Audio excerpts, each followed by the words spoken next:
আমরা এখানে একটা ফার্মে এসেছি। এখানে ফার্মে দেখলাম বাচ্চাগুলো খুবই ভালো।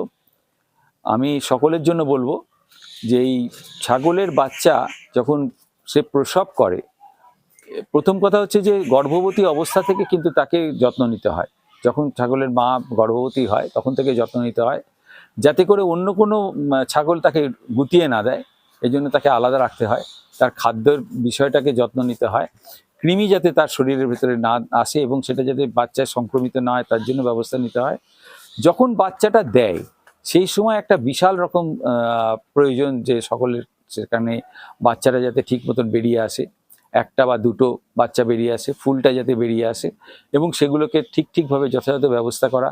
শীতকাল হলে বা যে কোনো সময় শুকনো কাপড় দিয়ে তার গায়ে যে নালসানিটা থাকে সেটাকে পুছে দিতে হয়।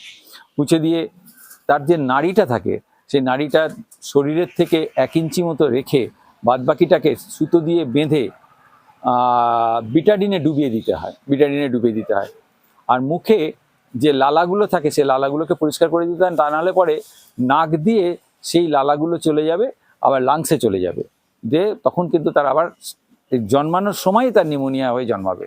সুতরাং এই জায়গাগুলোকে যদি আমরা দেখি তাহলে, এবং এখনো পর্যন্ত এই ধরনের কোনো ঘটনা ওনার ফার্মের ঘটেনি। উনি অবশ্যই এটা নিচ্ছেন যত্নটা, এবং আমি অন্যদের জন্য বললাম যারা ফার্ম করছেন বা করবেন তারা যেন এই বিষয়ে সচেতন থাকেন। ধন্যবাদ।